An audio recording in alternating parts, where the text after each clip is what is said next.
Good morning, ladies and gentlemen. Welcome to my new video. So, are we looking at the century of humiliation for Europe? It looks that way, doesn't it? So, this is a follow-up video from my video from last night, talking about Russia. So, I'm going to take it a bit further and discuss all the latest updates and also my thoughts as well. And I'll also discuss whether this is the start of Europe's century of humiliation as well. So don't forget to like, share, subscribe, and try and watch the video to the end. It really helps the algorithm.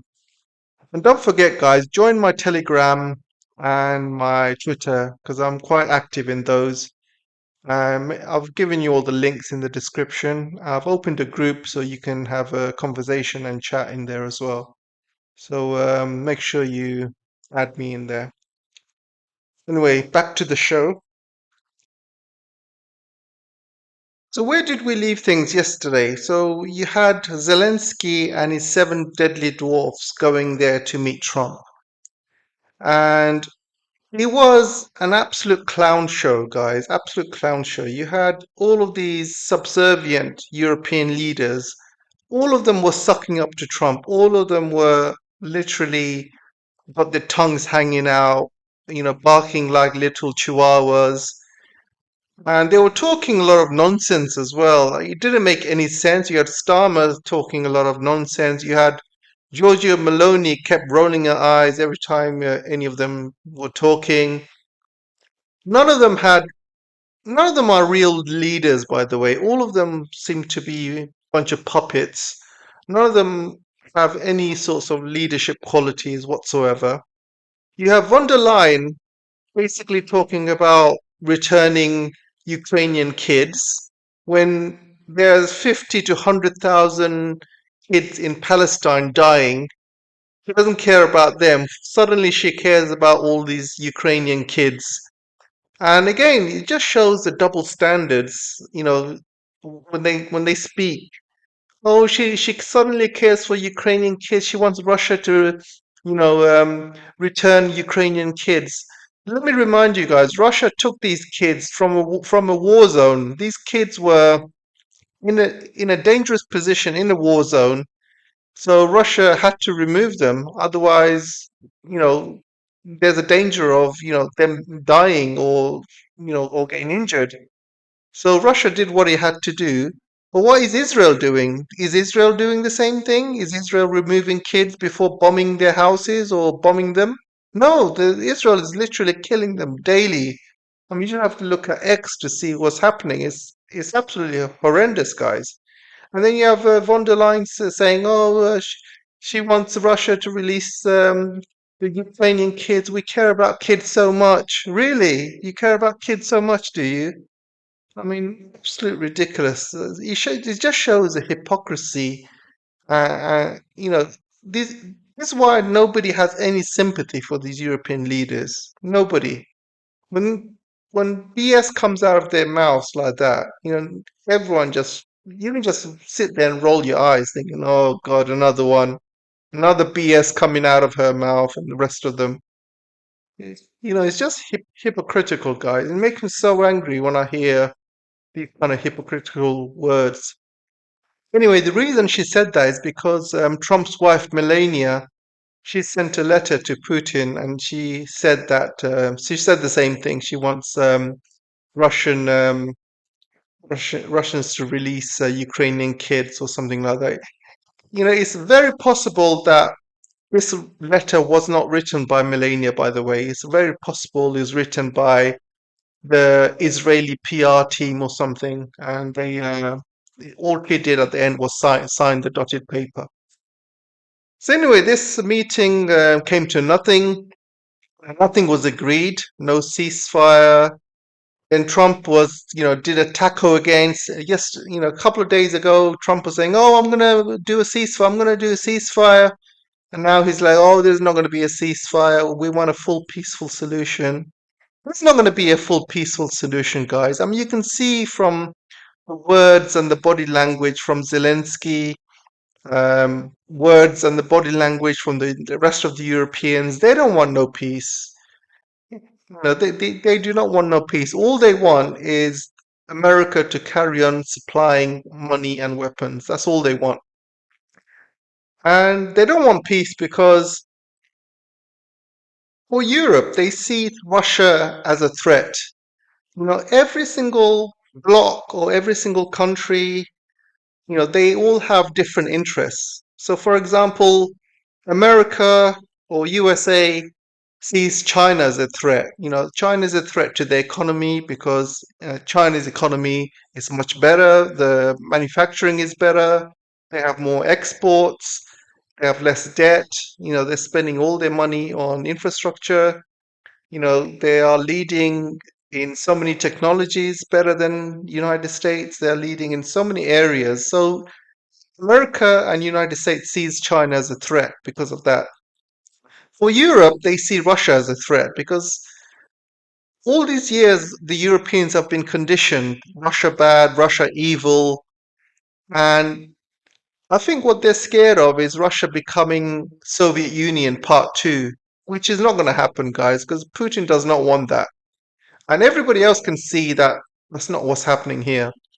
But the Europeans seems to think that Russia is the big baddie, the next, NAZI, next, NAZI Germany, all that stuff.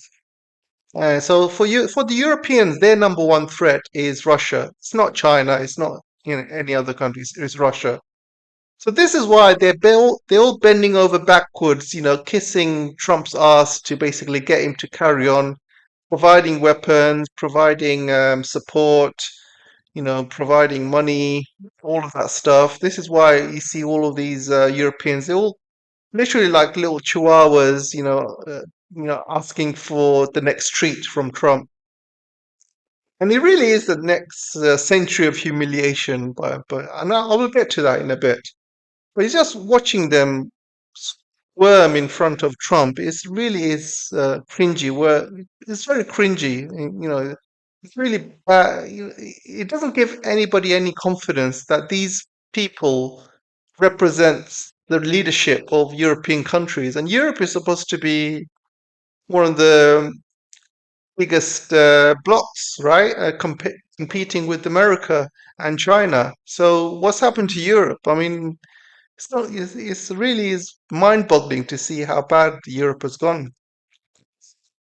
So anyway, there's a lot of toing and froing, but the latest update I'm getting here, you can see from Sky News, which I don't really follow, by the way, but I just saw this news and I thought I'd discuss it.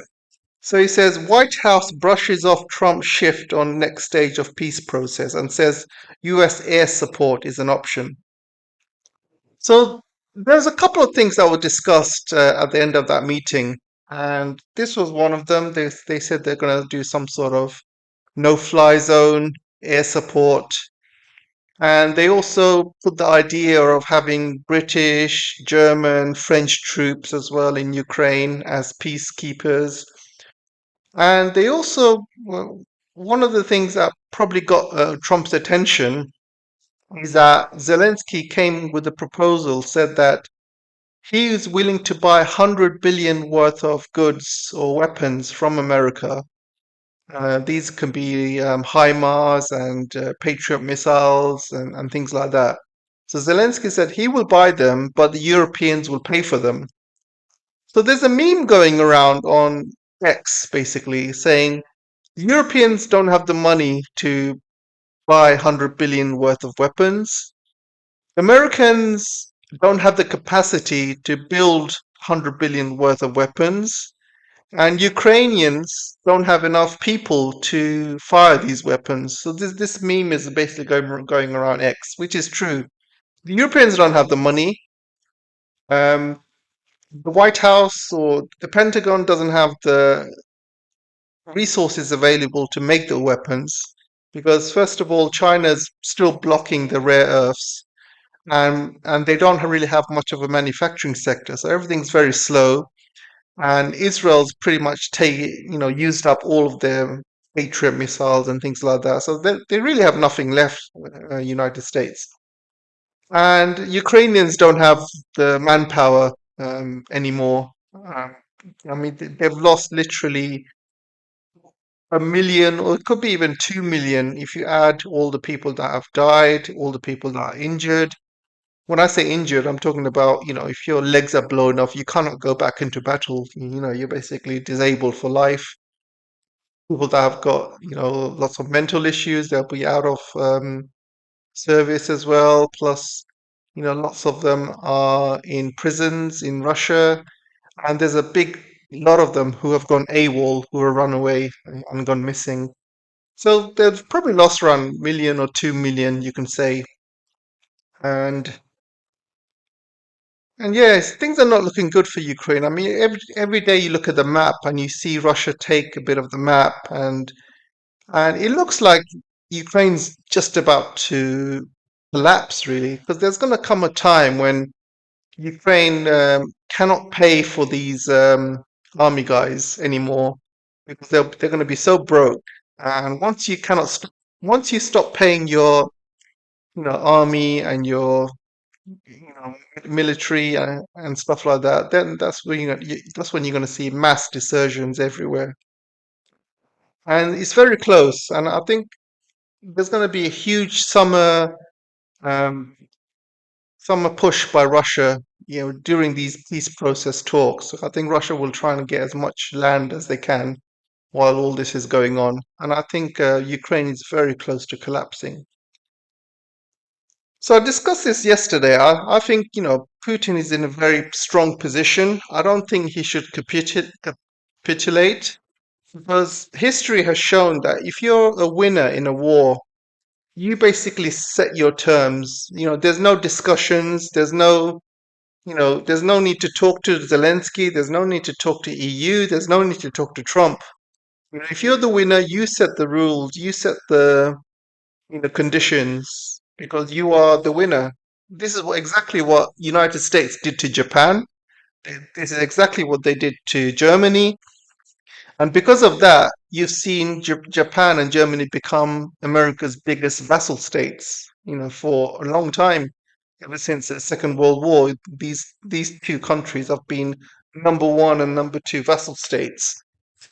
So if America can set their victory conditions, why can't Russia? Because Russia's very close to winning.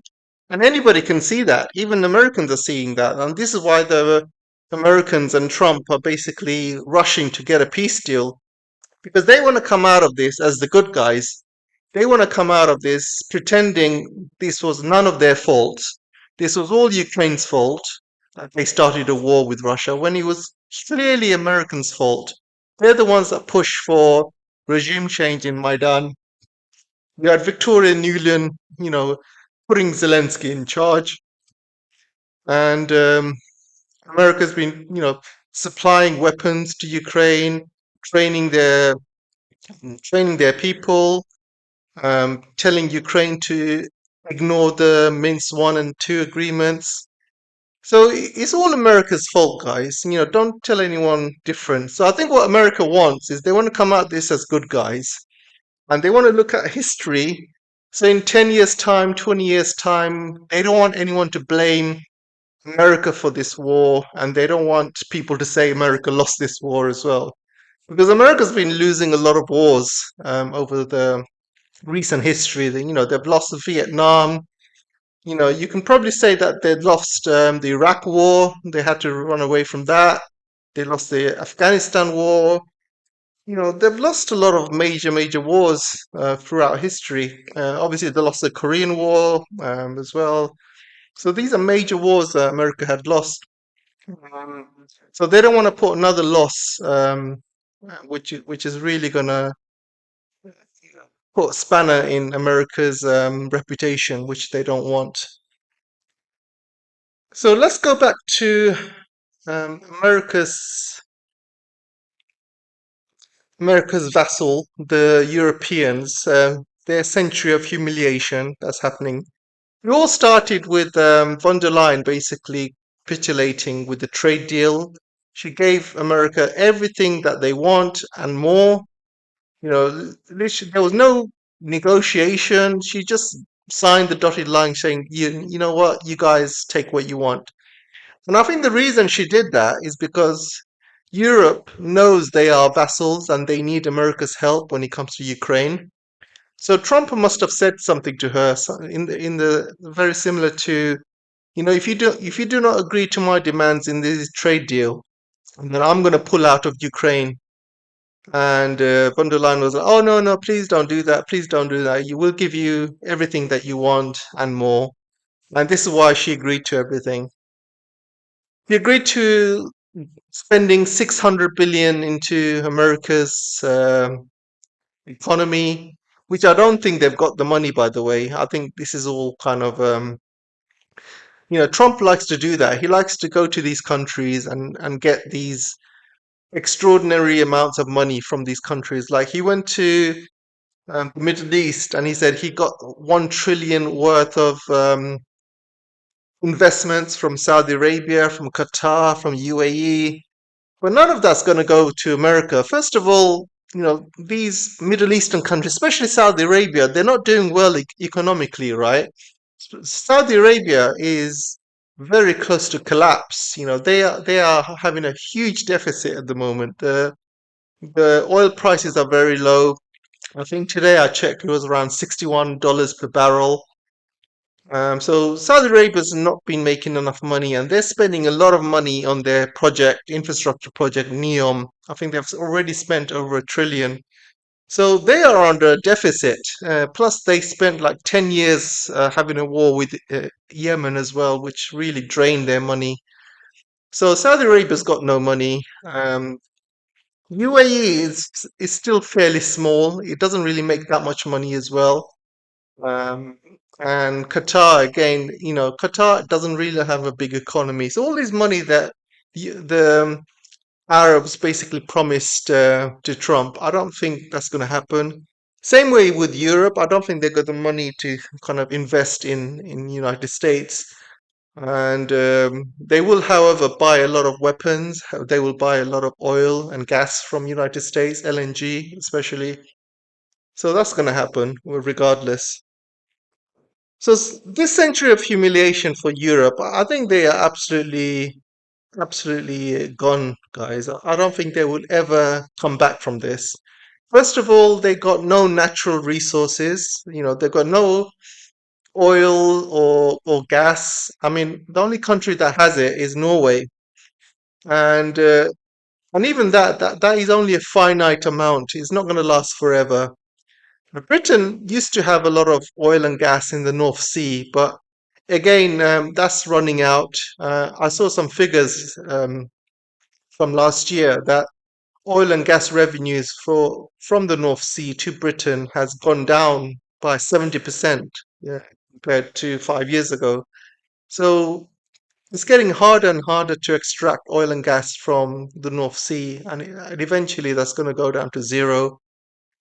And the rest of Europe, they really have no natural resources. They don't have any, rare earths or minerals and things like that. They have to buy it from Russia or China.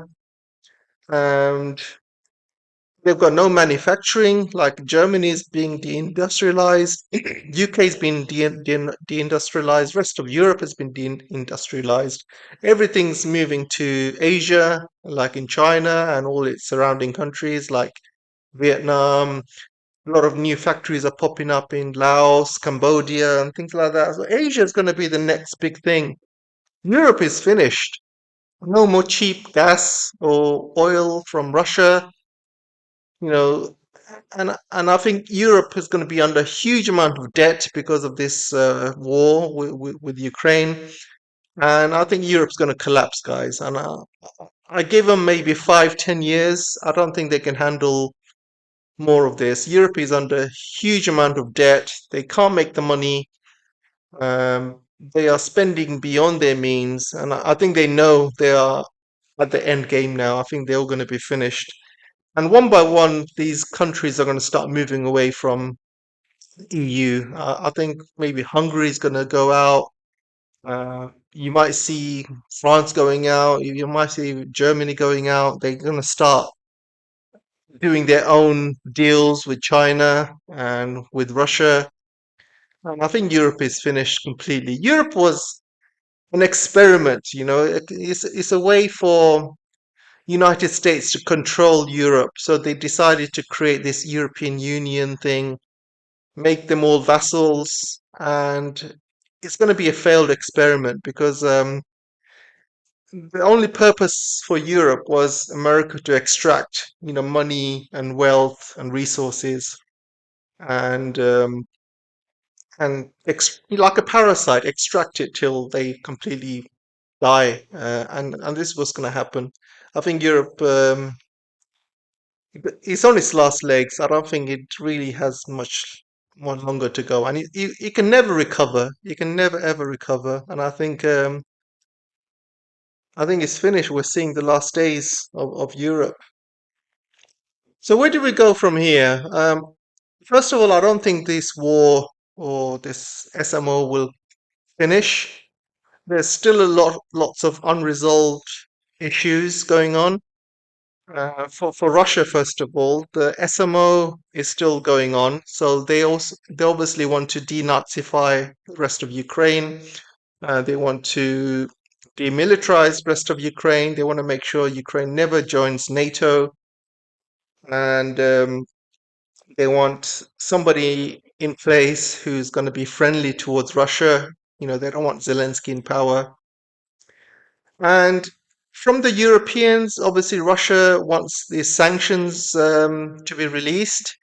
So I can see Trump and America releasing all the sanctions, but then you have the Europeans that have got a lot of money from Russia, and they have been slowly chipping away from that money and giving it to Ukraine. So I think they've been paying like the interest from the money they stole from Russia, and this interest goes into Ukraine every month. So Russia obviously needs that money back plus interest from the Europeans. Um, there's also, you know, there's a lot of reparations that we need to talk about as well. The victors normally get reparations. So if Russia wins, they will need to, you know, United States and Europe will have to pay reparations to Russia for all the damage caused, all the Russians they killed. So, because the winners normally get the reparations. If you look throughout history, Japan paid reparations to United States. Same with Germany.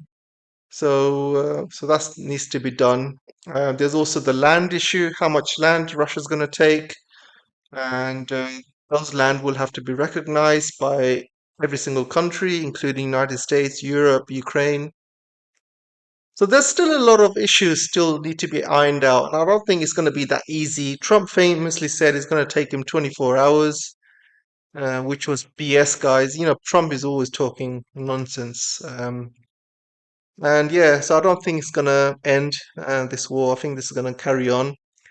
I think what's going to happen is Trump is a businessman, and I think he's going to take up Zelensky's offer of giving him 100 billion worth of weapons, and I think Europeans are going to be paying for it. They're going to get themselves into more debt paying for it. Dharma said today that they're willing to pay 10% of that. So, so Britain will pay 10% of the 100 billion, and the rest of it will come from Europe, I guess.